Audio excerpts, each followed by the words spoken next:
এই ছেলেটির নাম সানি। মারাত্মক লেভেলের একজন ব্রিলিয়ান্ট আর্টিস্ট হওয়া সত্ত্বেও সে যখন অভাবের সাগরে ডুবে পড়ে তখন সানি সিদ্ধান্ত নেয় এক ভয়ানক ক্রাইম করার।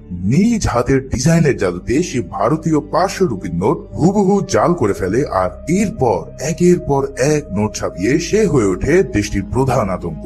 কিভাবে সানি এই জাল টাকার নোট একদম পারফেক্ট ভাবে বানিয়েছিল আর শেষ পর্যন্ত সে কোন লেভেলে চলে যায় এটা জানতে হলে তোমাকে দেখতে হবে এই বছরে অ্যামাজন প্রাইমে রিলিজ হওয়া ওয়েব সিরিজ ফার্জির এক্সপ্লেনেশন। এই ওয়েব সিরিজটি আমার ব্যাপক ভালো লেগেছে বিধায় অন্য চ্যানেলে এক্সপ্লেন থাকা সত্ত্বেও আমি এই চ্যানেল এক্সপ্লেন করার লোক কোনোভাবেই সামলাতে পারলাম না। শেষে এমন সব টুইস্ট আর কাহিনীর ম্যারপ্যাচ রয়েছে যা রীতিমতো তোমাকে শক করে দেবে। তাই পেঁচাল না বাড়িয়ে চলো শুরু করে দিই আমাদের আজকের এক্সপ্লেনেশন। মুভির শুরুতে দেখা যায় কিছু লোক দুজন ব্যক্তিকে চোখ বেঁধে নিয়ে এসেছে জিজ্ঞাসাবাদ করার জন্য। এখানে তারা একটি 500 রুপির নোট দেখিয়ে বলে, বল এই জাল টাকা কে বানিয়েছে। এখানেই আমাদের সাথে পরিচয় হয় সানি নামের একজন আর্টিস্টের সাথে। কে এই জাল নোট বানিয়েছে আর কিভাবে বা বানিয়েছে সেটা জানতে আমরা মুভির ফ্ল্যাশব্যাকে চলে যাই। এখানে দেখা যায় সানি একজন মারাত্মক লেভেলের চিত্রকার। যে কোনো ধরনের পেন্টিং সে মুহূর্তের মধ্যে হুবহু নকল করতে পারে। ভ্যান গো থেকে শুরু করে লিওনার্দো ডি ভিঞ্চি সবার পেন্টিং সে নকল করতে একদম ওস্তাদ। কিন্তু এই জামানায় এমন আর্টিস্টের কি আর কদর আছে? তাই সে সব কপি পেন্টিং খুব কম দামে সেল করে নিজের জীবিকা চালায়। এখানে আমাদের সাথে পরিচয় হয় সানির একমাত্র জিগরি দোস্ত ফিরোজের সাথে। এবার চলো এদের সম্পর্কে একটু বিস্তারিত জেনে নিই। সানি এবং ফিরোজ ছোটবেলা থেকেই বন্ধু। সেই পিচ্চিকাল থেকেই সানি আঁকা আঁকিতে খুব ভালো ছিল, কিন্তু একদিন তার বাবা রেল স্টেশনে সানিকে রেখে পালিয়ে যায়। সেখানেই সানির সাথে পরিচয় হয় ফিরোজের। ফিরোজেরও আপন বলতে কেউই ছিল না, তাই তারা দুজন মিলে স্টেশনের প্ল্যাটফর্মে আঁকা আঁকি আর টুকটাক কাজ করে নিজেদেরকে চালিয়ে নিতে থাকে। সানির আপন বলতে এখন কেবল তার নানাই বেঁচে ছিল, যদিও তার নানার সাথে সানির কখনোই দেখা হয়নি। একদিন খোঁজ পেয়ে তার নানা সানিকে খুঁজতে স্টেশনে চলে আসে। সেখানে তার নানা সানিকে পেয়ে গিয়ে তাকে নিয়ে চলে আসে, আর সেই সাথে সানি তার নানাকে অনুরোধ করে ফিরোজকে যেন তার সাথে নেওয়া হয়। নানা রাজি হয়ে গেলে ফিরোজ ও সানি দুজন মিলে নানার সাথে বড় হওয়া শুরু করে। এখানে সানির নানাও কিন্তু ছিল একজন ভালো আর্টিস্ট, সেই সাথে তার ক্রান্তি নামে একটা পত্রিকা ছিল। এখানে এসে সে সানিকে আরো ভালো করে আর্ট শেখাতে থাকে আর ফিরোজকে প্রিন্টিং মেশিনের উপর এক্সপার্ট বানাতে থাকে। দুজনেই এই দুই জায়গায় নিজেদের সেরা দিয়ে ক্রান্তি পত্রিকা চালাতে থাকে। কিন্তু এই ইন্টারনেটের যুগে এখন আর কেউ কাগজের পত্রিকা পড়ে না দেখে দিন দিন ক্রান্তি পত্রিকার বেচাকেনা একদম বন্ধ হয়ে যায়, আর পুরো পত্রিকা অফিস পাহাড় সমান ঋণের মধ্যে ডুবে যায়। যাদের কাছ থেকে ধার নেওয়া হয়েছিল সবাই তাদের টাকা 2 মাসের মধ্যে ব্যাক দেওয়ার আলটিমেটাম দিলে সানির নানা পত্রিকা অফিস বিক্রি করে দেওয়ার সিদ্ধান্ত নেয়। কিন্তু সানি আর ফিরোজ বলে, যেভাবেই হোক আমরা এই পাওনা টাকা পরিশোধ করে ক্রান্তি পত্রিকাকে আবার জীবিত করব। তারা দুজনেই সেই পাওনাদারের কাছে সময় চায়, কিন্তু তারা আর কোনো সময় দিতে রাজি হয় না। সানি অনেক অনুরোধ করতে থাকে, কিন্তু সব চেষ্টা বৃথা হয়ে যাওয়ার কারণে সানি এবার ভাবতে থাকে কিভাবে এই দেনা শোধ করা যায়। তারা নিজেদের সবকিছু বিক্রি করার জন্য লিস্ট করতে থাকে, কিন্তু সব বিক্রি করলেও তাদের প্রয়োজনের 10 ভাগ টাকাও তারা ম্যানেজ করতে পারে না। এই সব দেখে ফিরোজ এবার আনিস নামের এক ফ্রেন্ডকে বিস্তারিত খুলে বলে। যেহেতু সানি যে কোনো কিছু নকল ডিজাইন মুহূর্তেই করতে পারে, তাই সে এক কপি ব্যবসায়ী যার নাম মানজা তার কাছে নিয়ে আসে। এই মানজা যে কোনো ব্র্যান্ড রিলিজ হওয়ার সাথে সাথেই তার ফার্স্ট কপি বাজারে সেল করা শুরু করে। এখানে মানজাকে সানির কথা বললে সে জানায় কোনো সমস্যা নেই, সানিকে দিয়ে সে কাজ করাবে।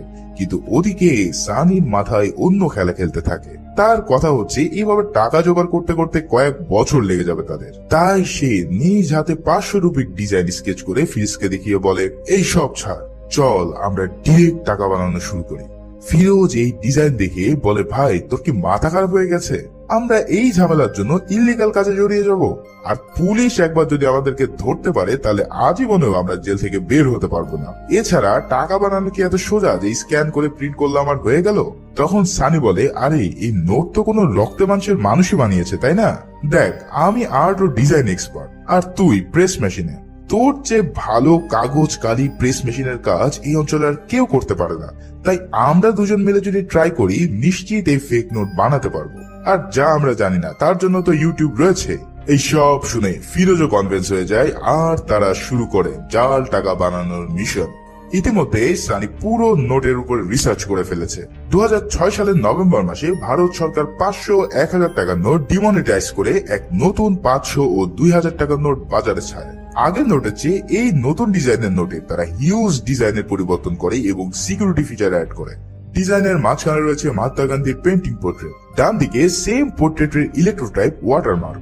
এছাড়াও এখানে আছে কালার শিফটিং সিকিউরিটি থ্রেড, আর নিচে আছে কালার চেঞ্জিং কালিতে 500 রুপি লেখা।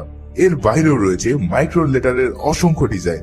গান্ধীজির কলারে রয়েছে ভারত ইন্ডিয়া লেখা মাইক্রো লেটার, যা হাই রেজলিউশন স্ক্যানার দিয়েও কপি করা সম্ভব না। কোন ধরনের পূর্ব অভিজ্ঞতা ছাড়া এমন ডিজাইন করা যেন তেন কথা না, কিন্তু তাই বলে অসম্ভব না। এর জন্য কম্পিউটার নয়, প্রয়োজন হাতের ডিজাইন। আর ডিজাইন কপিতে সানি তো ছোটবেলা থেকে এক্সপার্ট, তাই সে বেশ কয়েকদিন ধরে প্রতিটা পার্ট নিজ হাতে আঁকতে থাকে এবং একটি খসড়া ডিজাইন করে ফেলে। ডিজাইন তো হয়ে গেল, এবার পালা প্রিন্টিং এ। আর প্রিন্টিং এ বস ফিরোজ তো রয়েছে। প্রিন্টিং এর জন্য প্রথম একটি দরকার মাস্টার ডাই, সেখান থেকে ডিজাইন কপি করে সেটাকে ফিক্স করা, আর এরপর করতে হয় ফ্র্যাকশন। এবার সেটাকে হাই এন্ড প্রিন্টিং দেওয়ার জন্য দেওয়া হয় ট্রিট, এবং পারফেক্ট রেজাল্ট করার জন্য করতে হবে বেক। এরপর পুরোটা ক্লিন করলেই মিলে যাবে ফাইনাল প্রিন্টিং ডাই। এবার তার উপরে কালার করার পালা, কিন্তু তাদের কাছে রয়েছে পুরাতন আমলের প্রিন্টার, যেটা মাত্র একবারে একটা কালি প্রিন্ট করতে পারে। তাই তারা 4টি কালিকে 4 বার প্রিন্ট করে সেই কাজ সেরে নেয়। প্রিন্টিং এর পর শুরু হয় কাটিং। এখানেও পুরাতন আমলের ম্যানুয়াল কাটিং এর জন্য তাদেরকে হাত দিয়েই সেই কাজটি সেরে নিতে হয়। এরপর তারা মাত্র 10 টাকা দিয়ে কালার শিফটিং পেপার কিনে নিয়ে আসে, আর সেটাকে সিকিউরিটি স্ট্রিপ হিসেবে চালিয়ে দেয়। এখন প্রয়োজন সিরিয়াল নাম্বার বসানো। একই নাম্বার সব নোট হলে তো বিপদ, তাই ফিরোজ প্রতিটা নোটের জন্য আলাদা আলাদা সিরিয়াল নাম্বার বসাতে থাকে। আর এরপরেই তাদের এই ফেক নোট এবার পারফেক্ট আসল নোটের মতন দেখাতে শুরু করে। কিন্তু এভাবে একদম প্লেন নোট দোকানদারের কাছে দিলে সন্দেহ হতে পারে বিধায় সানি সেই নোটটিকে মুচড়ে চায়ের মধ্যে চোবায়, আর পরে সেগুলোকে শুকিয়ে তৈরি করে ফেলে কাঁচা হাতের পাকা নোট। এবার পালা এই ফেক নোট চালানোর টেস্টিং।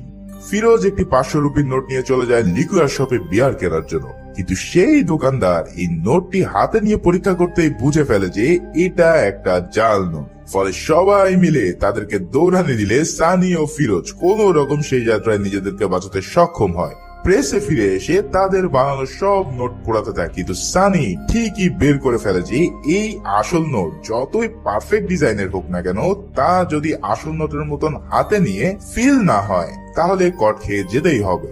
কারণ মানুষ প্রতিনিয়ত নোট হাতে নিতে নিতে তাদের ব্রেনে অটো সেট হয়ে গিয়েছে যে আসল নোটের ফিল কেমন। তাই এখন কাজ হচ্ছে এমন পেপার খুঁজে বের করা যেটা আসল নোটের পেপারের মতন ফিল দেবে। দুজনে এবার বিভিন্ন জায়গায় গিয়ে খোঁজা শুরু করে সেই টাইপের কাগজ, কিন্তু কোনোভাবেই তারা আসল নোটের পেপারের মতন কাগজ খুঁজে পায় না। অবশেষে সানি একটি ম্যাগাজিনের 2 পাতা এক করার পর আসল নোটের মতন ফিল পায়, আর তারা বুঝে ফেলে যে এই 2টা কাগজকে জোড়া দিয়ে তারা নোট বানালে সেটা আসল নোটের মতন হয়ে যাবে। এবার তাদের প্ল্যান হলো এই পেপার দিয়ে একটাতে ফ্রন্ট ডিজাইন আর অন্যটিতে ব্যাক ডিজাইন করে দুটোকে জোড়া দিয়ে একটি নোট বানানো, যেটাকে বলা হয় স্যান্ডউইচ নোট। এর বাইরে কালার শিফটিং ইফেক্ট দেওয়ার জন্য তারা মেটালিক ইঙ্ক ও নর্মাল ইঙ্কের কম্বিনেশন করে সেই কাজটিও সেরে ফেলে।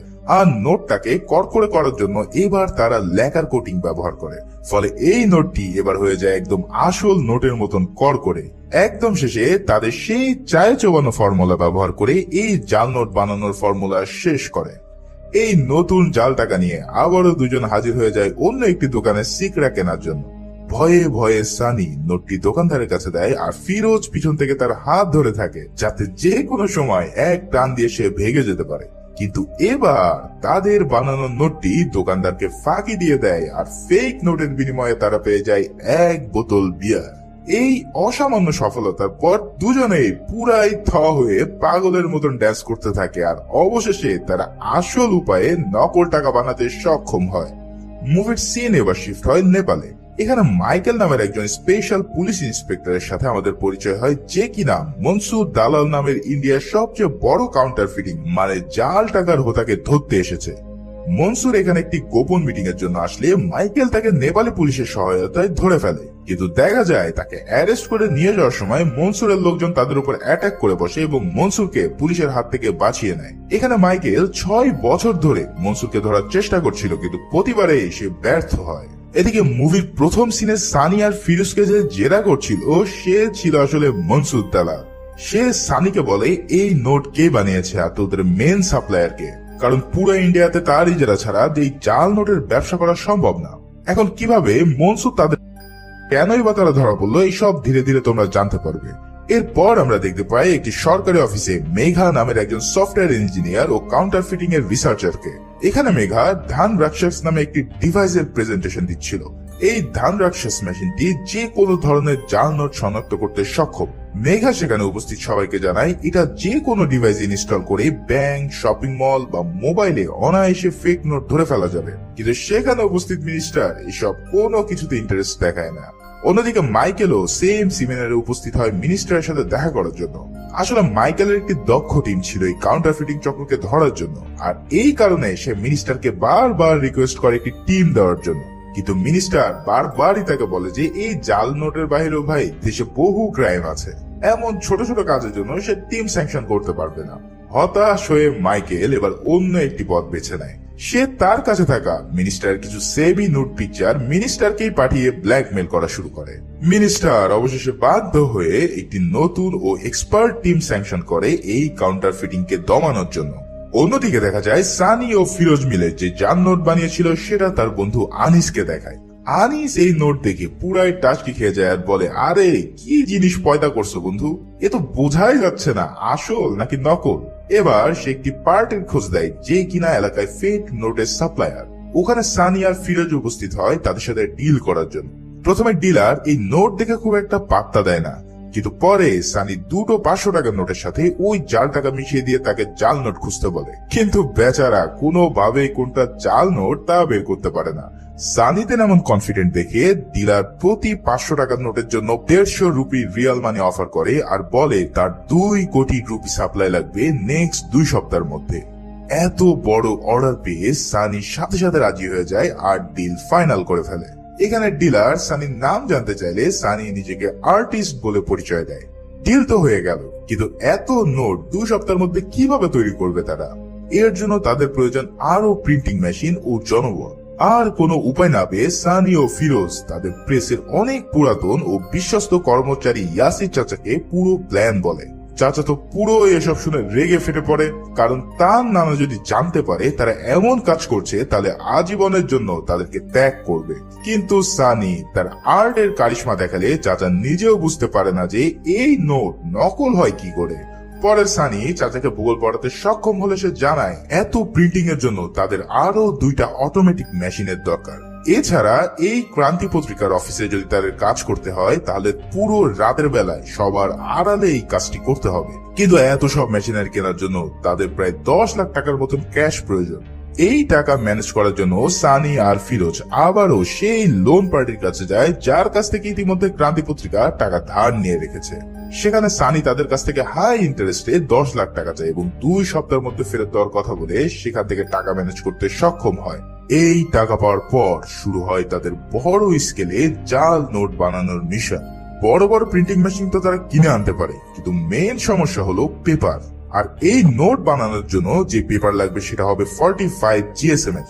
ফিরোজ একটি পেপার কোম্পানিতে কল দেয় এই পেপারটি অর্ডার করার জন্য, কিন্তু তারা জানায় এই পেপারটি রেস্ট্রিক্টেড এবং এটা নিতে হলে নাম, ভোটার আইডি কার্ড আর কোম্পানির ট্রেড লাইসেন্স লাগবে।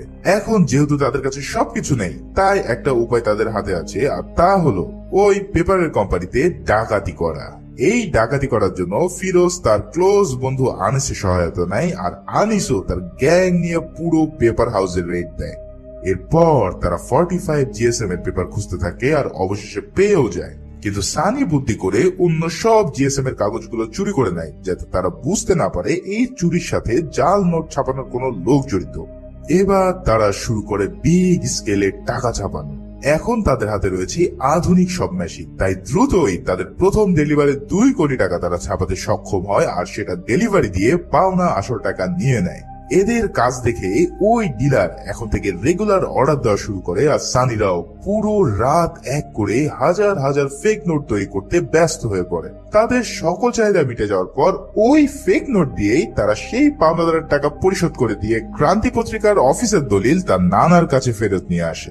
এত দ্রুত টাকা পরিশোধ করে দিয়েছে দেখে তার নানা সন্দেহ হতে থাকে, কিন্তু এখানেও সানি তাকে নিউট্রাল করতে সক্ষম হয়। এরপর সিন চলে যায় একটি রেস্টুরেন্টে। সেখানে সানি ও তার গার্লফ্রেন্ড ডিনার করার পর সানি তার জাল নোট দিয়ে বিল পে করে বের হয়ে যায়। ঠিক সেই সময় ওই সফটওয়্যার ইঞ্জিনিয়ার মেঘাও সেই রেস্টুরেন্টে উপস্থিত হয় ডিনার করার জন্য। বিল পে করে যখন সে টাকা ফেরত নেয় তখন সানির দেওয়া সেই জাল নোটটি মেঘার কাছে উপস্থিত হয়। সে নোটটা হাতে নিয়ে বুঝে ফেলে যে এটা হয়তো জাল নোট, তাই বাড়িতে গিয়ে সে এই নোটটিকে ধানরাক্ষস মেশিনে চেক করে। কিন্তু মেঘা পুরো শকড হয়ে যায় যখন সে দেখতে পায় এটা জাল নোট হওয়া সত্ত্বেও তার মেশিন ডিটেক্ট করতে পারছে না। আসলে নোটটির সকল সিকিউরিটি থ্রেড গুলো এতটাই পারফেক্ট ছিল যে মেশিনও তার কাছে হার মেনেছে। এরপর আরো একটু রিসার্চ করলে ধরা পড়ে যে নোটটি একটি স্যান্ডউইচ নোট। এটা দেখে মেঘা বুঝে নেয় যে এই গ্রুপটি কোনো অর্গানাইজ কোনো গ্রুপ না, এদের কাছে কোনো দামি ইকুইপমেন্ট নেই, তাই তারা স্যান্ডউইচ নোট বানাচ্ছে। যা এদের আছে সেটা হলো মারাত্মক লেভেলের ট্যালেন্ট। এমন ফাইনেস্ট কাজ মেঘা এর আগে কখনোই দেখেনি। এবার দেখা যায় নতুন টিম পেয়ে মাইকেল সবাইকে ব্রিফ করছে কিভাবে এই জাল নোট স্মাগলিং হয় এই দেশে। সে জানায় জাল নোট যদি সঠিক মার্কেটে পৌঁছাতে না পারে তাহলে এর কোনো মূল্য নেই, ফলে আমাদের কাজ হবে মার্কেটে জাল নোট ঢোকার আগে সেটা বন্ধ করা। এখানে মাইকেলের প্রধান টার্গেট থাকে মনসুর দালাল, সেই সাথে জিতু কাকা ও তার মেইন ডিস্ট্রিবিউটর বিলাল। এবার এদেরকে টার্গেট বানিয়ে এই টিম মাঠে নেমে পড়ে।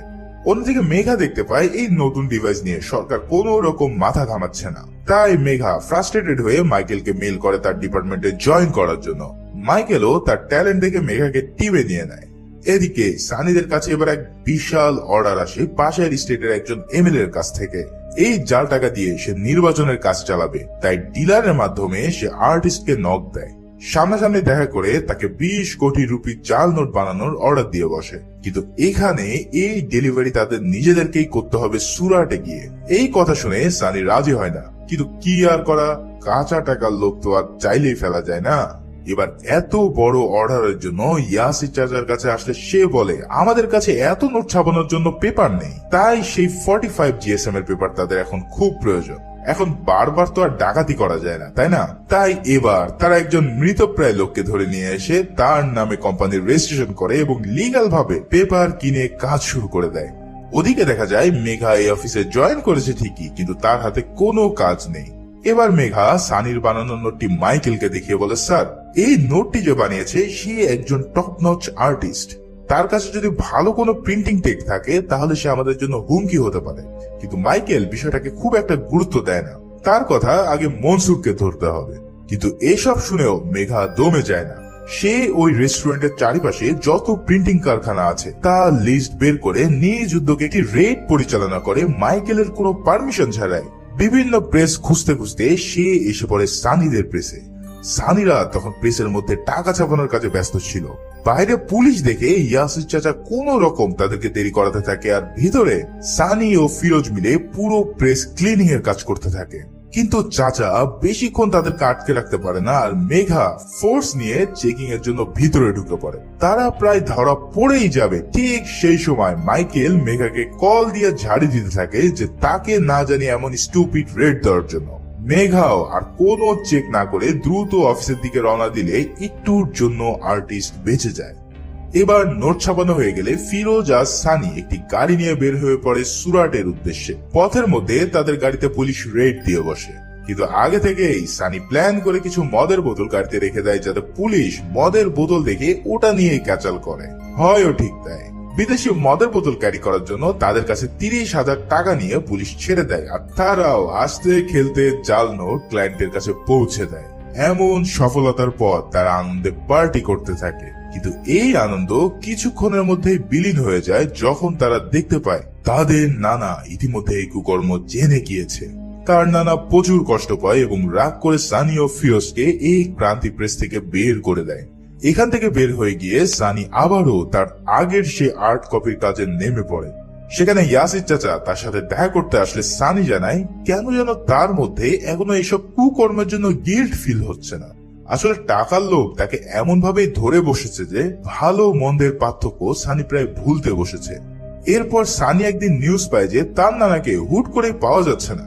সানি ও ফিরোজ মিলে থানায় যায় পুলিশকে ইনফর্ম করার জন্য, কিন্তু পুলিশ তাদের তৎক্ষণাৎ সাহায্য না করায় সানি পুলিশের উপর চড়াও হয়ে পড়ে। ফলে সানি ও ফিরোজকে পুলিশ অ্যারেস্ট করে নেয়। এর কিছুক্ষণ পর ইয়াসির চাচা এসে তাদের জামিন করিয়ে নেয় আর জানায় তার নানা আবার ফিরে এসেছে।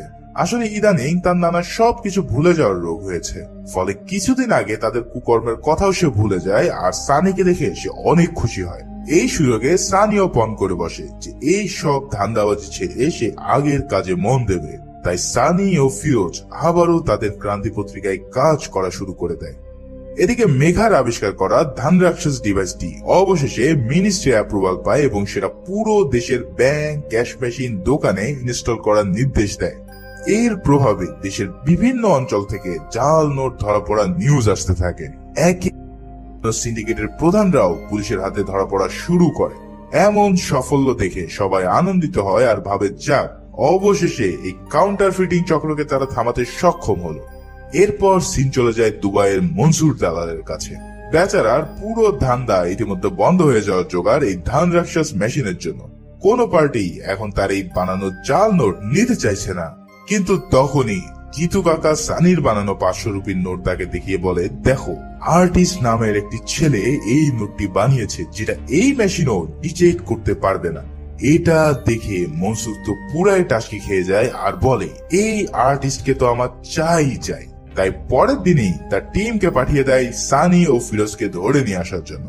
তাদের দুজনকে ধরে মনসুরের কাছে নিয়ে আসলে মনসুর একটি 2000 রুপির নোট সানিকে দেখিয়ে বলে, দেখো, এই নোটে কি সমস্যা আছে। সানি জানায় এই নোটের পেপার তো টপ ক্লাস, কিন্তু এখানে যে মাইক্রো প্রিন্টিং আর ওয়াটারমার্ক আছে সেটাই সমস্যা আছে। এর জন্য কম্পিউটার নয়, আর্টিস্টের হাতের ছোঁয়া প্রয়োজন। এই সব শুনে মনসুর অনেক ইমপ্রেস হয় আর তাকে একসাথে কাজ করার জন্য অফার দেয়। মনসুর বলে, আমার কাছে আছে দুনিয়ার সবচেয়ে হাইটেক গেজেট আর তোমার কাছে আছে ডিজাইন পাওয়ার। দুজনে একসাথে কাজ করলে কেউ আমাদের থামাতে পারবে না। কিন্তু সানি জানায় ইতিমধ্যে সেসব কাজ থেকে দূরে চলে এসেছে আর নতুন করে সে কোনো কাজে হাত দেবে না।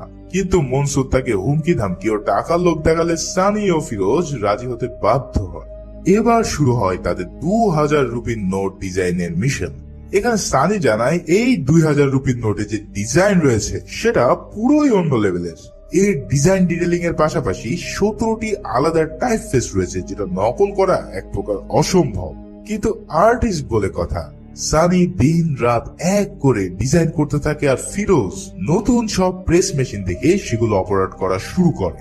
একের পর এক ডিজাইন করে তারা বারবারই এই ডিভাইসের কাছে ধরা পড়ে যায়। কিন্তু অনেকবার ট্রাই করার পর অবশেষে সানি সুপার নোট বানিয়ে ফেলতে সক্ষম হয়, যা এই ডিভাইসকেও চাকমা দিয়ে দেয়। এসব দেখে তো মনসুর এই আর্টিস্টের প্রতি পুরাই ফিদা হয়ে যায় আর তার মেইন ডিস্ট্রিবিউটর বিলালকে ইনফর্ম করে। বিলালও এই নোট দেখে পুরাই শকড হয়ে পড়ে আর বলে, এখন মার্কেট পুরাই খালি বস, এই নোট বাজারে ছাড়লে আমাদের ঘুরে দাঁড়াতে মাত্র কয়েক সপ্তাহ লাগবে। তাই শুরু হয়ে যায় দুনিয়ার সবচেয়ে পারফেক্ট 2000 রুপির জাল নোট ছাপানোর কার্যক্রম। এদিকে মাইকেল খোঁজ পায় যে বিলাল ইতিমধ্যে বাংলাদেশে অবস্থান করছে একটি বড় শিপমেন্টের জন্য।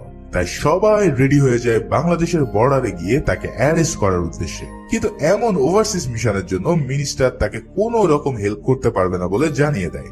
তাই মাইকেল বাধ্য হয়ে তিওয়ারিকে ফোন করে। এখন তোমাদেরকে বলে রাখি, এই তিওয়ারি হচ্ছে ফ্যামিলি ম্যান নামের একটি সিরিজের ক্যারেক্টার। আসলে দ্য ফ্যামিলি ম্যান এবং ফার্জি ওয়েব সিরিজের মধ্যে একটি ইন্টারনাল কানেকশন আছে। ফলে তিওয়ারি একটি আনঅথরাইজ মিশন ক্রিয়েট করে দেয় মাইকেলের জন্য। এখানে বাংলাদেশের বিজিবি জানায় তারা মাইকেলকে নো ম্যানস ল্যান্ডের বাইরে ঢোকার অনুমতি দিতে পারবে না। কিন্তু দেখা যায় বিলাল বুঝে ফেলে তাকে ধরার জন্য সবাই ফাঁদ পেতে রেখেছে, তাই সে বর্ডারে না গিয়ে ব্যাক করতে থাকে।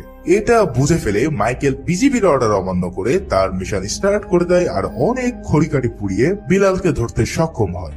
বিলালকে ডার্ক সাইডে নিয়ে গিয়ে মাইকেল তাকে জেরা করতে থাকে যে মনসুর কই। কিন্তু বিলাল যথারীতি স্বীকারোক্তি না দিলে তার পায়ে গুলি করে দেয় মাইকেল। ফলে জীবন বাঁচানোর তাগিদে বিলাল সব বলতে রাজি হয়ে যায়। বিলালের কাছ থেকে পাওয়া জাল নোট নিয়ে ওই ডিভাইসে চেক করতে গিয়ে মাইকেলের মাথা পুরোই ঘুরতে থাকে, কারণ এই নোট যে জাল সেটা কোনোভাবেই ধানরাক্ষস ডিটেক্ট করতে পারছে না। তার মানে এই নোট দেশে ঢোকার আগেই মনসুরকে যেভাবেই হোক থামাতে হবে। অন্যদিকে মনসুরের কাছে খবর চলে আসে যে বিলাল আটকা পড়েছে। এখন এই প্ল্যানে বিলালের রিপ্লেসমেন্ট লাগবে, তাই সে সরাসরি ইন্ডিয়া চলে আসে সানিকে বিলালের রিপ্লেসমেন্ট হিসেবে জয়েন করানোর জন্য। সানি এতে রাজি হয়, কিন্তু ইয়াসির চাচা তাকে বারবার মানা করতে থাকে যে মনসুরের সাথে না যাওয়ার জন্য।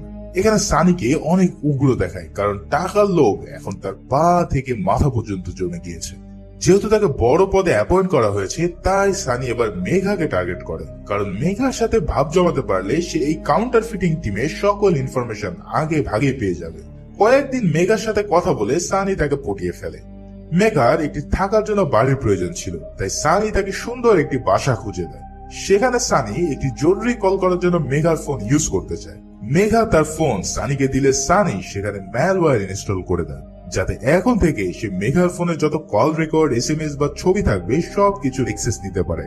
একদিকে সে প্রেমিক সেজে মেঘার সাথে ডেটিং মারে, আর অন্যদিকে তার টিমের সকল খবর সানি আগে ভাগেই পেয়ে যাওয়া শুরু করে দেয়। এদিকে বিলালকে দেখা যায় সে সবকিছু স্বীকার করছে, কিন্তু সানি মানে আর্টিস্টের এক্সাক্ট ডিটেলস সে দিতে পারে না।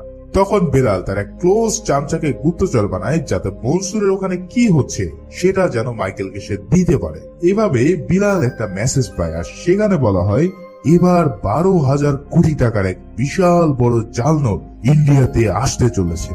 এটা শুনে তো মাইকেলের মাথা পুরোই ঘুরে যায়, কারণ এত টাকা যদি ইন্ডিয়ায় ঢুকে পড়ে তাহলে এই দেশের অবস্থা পুরোই খারাপ হয়ে যাবে। তাই পুরো টিমকে হাই অ্যালার্ট করে দেওয়া হয়। সবাই ইন্ডিয়ার প্রতিটি বর্ডারে নজরদারি করতে থাকে। এদিকে সানি মেঘার কাছ থেকে ইনফর্ম পায় যে কোন এলাকায় আজকে রেড হবে, আর অন্যদিকে বিলালও তার ইনফরমার দিয়ে খোঁজ পায় যে মনসুর এই নোট দেশের কোন অংশ দিয়ে নিয়ে আসার প্ল্যান করছে। এভাবে দুই পক্ষের খবর বারবার লিক হয়ে যাচ্ছে দেখে সানি মনসুরকে বলে আমাদের মধ্যে নিশ্চয় কেউ গোপনে সব তথ্য ফাঁস করছে। আর অন্যদিকে মাইকেলও তার টিমের সবার মোবাইল ফোন সিজ করে চেক করতে থাকে যে কার কাছ থেকে ইনফরমেশন লিক হচ্ছে, কিন্তু মেঘার ফোন চেক করেও মাইকেল কিছুই বের করতে পারে না। এভাবে অনেক চোর পুলিশ খেলার পর খালি মনসুর আর সানি মিলে একটি প্ল্যান করে যে তারা তর্জনস নামের একটি পোর্ট দিয়ে এই বিশাল টাকা দেশে নিয়ে আসবে, যেটা আর্মস ডিলাররা অস্ত্র প্রচারের জন্য মাঝে মাঝে ব্যবহার করে থাকে। যেহেতু টাকার পরিমাণ 12,000 কোটি, তাই এত নোটের জন্য বিশাল বড় কার্গো প্রয়োজন। তাই এবার তারা বুদ্ধি করে দেশের বিভিন্ন অঞ্চল দিয়ে 1 কোটি 5 কোটি টাকা পাচার করতে থাকে, যাতে করে সেগুলো ধরা খেয়ে যায়। সবাই ভাবে তারা কোনোভাবেই দেশে টাকা নিয়ে আসতে পারছে না। এমন করে পুলিশদেরকে বিজি রাখে এই টিম, আর সানি ও ফিরোজ মিলে একটি শিপে করে এই জাল নোট নিয়ে দুবাই থেকে রওনা দেয় দেশের উদ্দেশ্যে।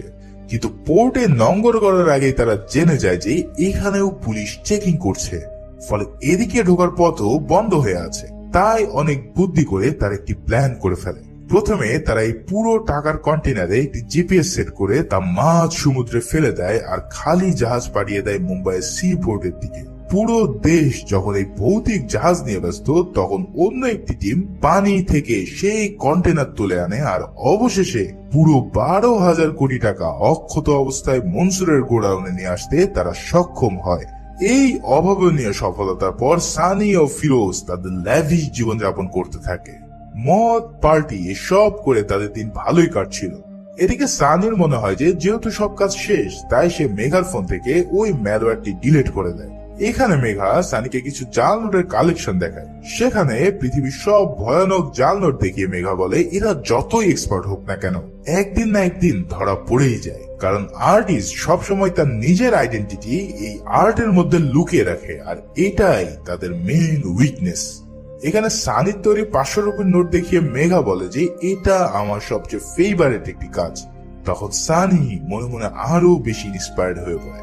এবার মাইকেল মিনিস্টারের কাছে গিয়ে পুরো 12,000 টাকার কাহিনী বললে সে পুরোই ভরকে যায়। কিন্তু মিনিস্টার বলে তোমাদের তো মেশিন রয়েছে, সেটা দিয়ে তো ডিটেক্ট করা যাবে, তাই না? কিন্তু মেঘা জানায় এই সুপার নোট এতই পারফেক্ট যে এটাকে এই ডিভাইসও ডিটেক্ট করতে পারছে না। এই নোট নকল কিনা এটা ডিটেক্ট করার একমাত্র উপায় হচ্ছে এটাকে পুড়িয়ে ফেলা, কারণ এই নকল নোট পোড়ালে সেটাতে লাল রঙের আগুনের শিখা জ্বলবে। এই সব দেখে মিনিস্টার এবার মহা ঝামেলায় পড়ে যায়। সে জানায় যেভাবেই হোক ইলেকশনের আগে এই নোট ডিস্ট্রিবিউশন তাদের থামাতেই হবে। অন্যদিকে এত বেশি পরিমাণ নোট হওয়ার কারণে দিনের পর দিন পার হয়ে গেল সেগুলো খুব একটা বেশি ডিস্ট্রিবিউট করতে পারে না সানি আর ফিরোজ। এসব দেখে মনসুর তাদের উপর ঝাড়ি মারা শুরু করে দেয়, কারণ দ্রুত ডিস্ট্রিবিউট না করতে পারলে যে কোনো সময় তারা কট খেয়ে যাবে। সানি ছোট ছোট অনেক জায়গায় ডিস্ট্রিবিউট করতে থাকে, কিন্তু সেটা পুরো টাকা 10 ভাগের 1 ভাগও না।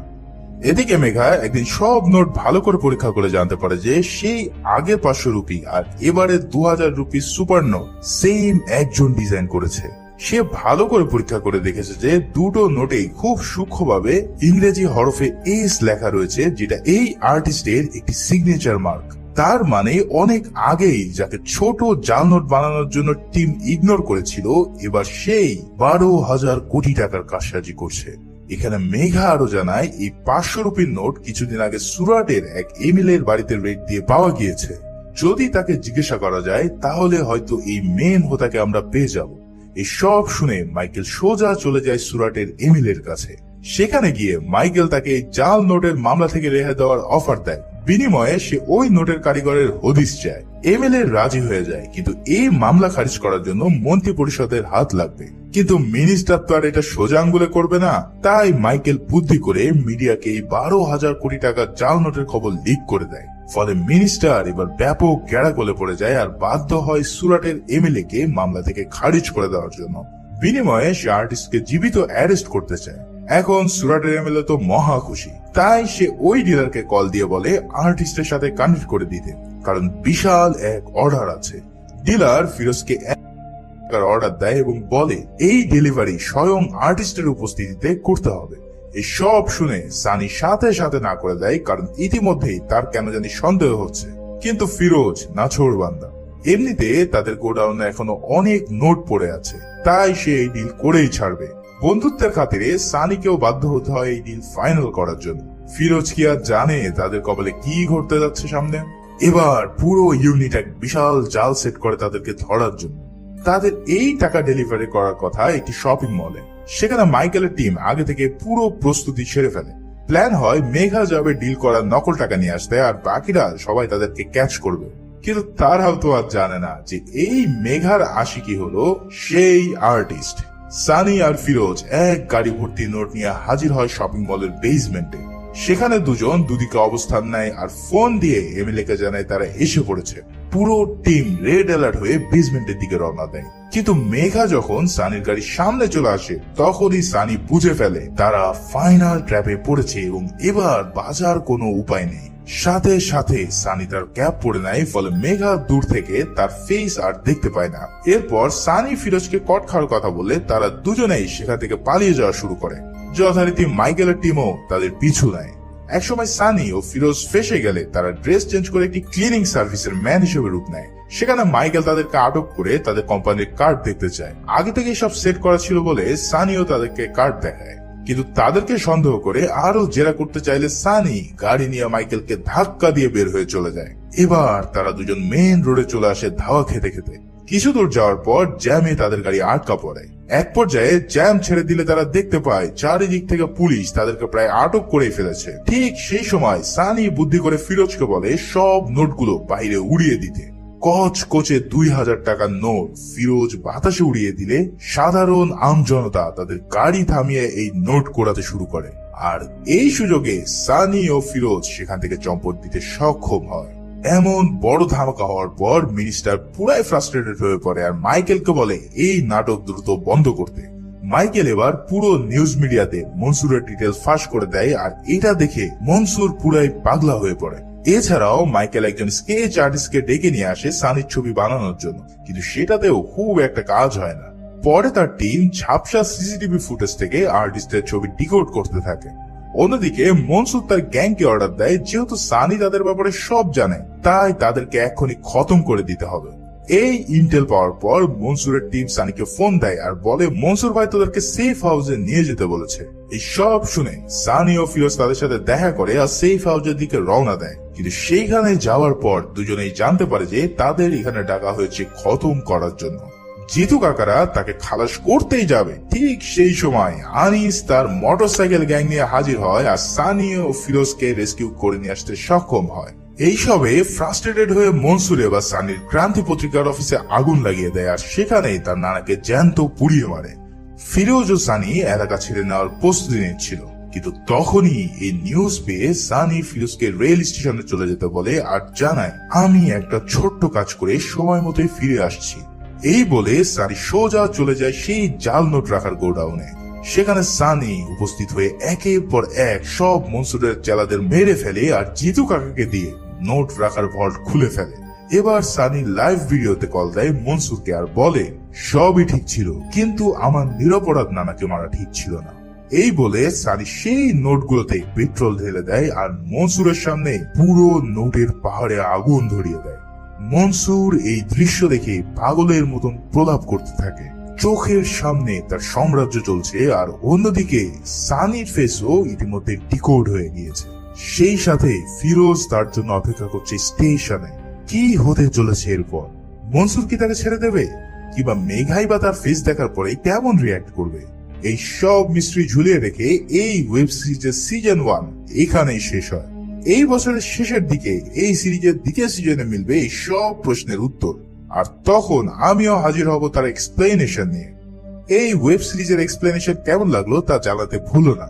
আসলে পুরো 8 ঘন্টার ওয়েব সিরিজকে এত ছোট করে এক্সপ্লেন করা খুব কঠিন। এখানে অনেক ইভেন্টস আমি স্কিপ করে গিয়েছি যেগুলো আমার কাছে সিরিজের মেইন থিমের সাথে খুব একটা ইম্পর্টেন্ট মনে হয়নি। একটা ওয়েব সিরিজের অনেকগুলো লেয়ার থাকে, তাই আমার সাজেশন থাকবে সম্ভব হলে পুরো সিরিজটি একবার দেখে নিও। অনেক ভালো একটা সময় কাটবে, এটাতে কোনো সন্দেহ নেই। ভিডিওটি ভালো লাগলে একটি লাইক করতে ভুলো না, আর নতুন হলে সাবস্ক্রাইব করে পাশেই থেকো। সবাই ভালো থাকো, সুস্থ থাকো। ধন্যবাদ।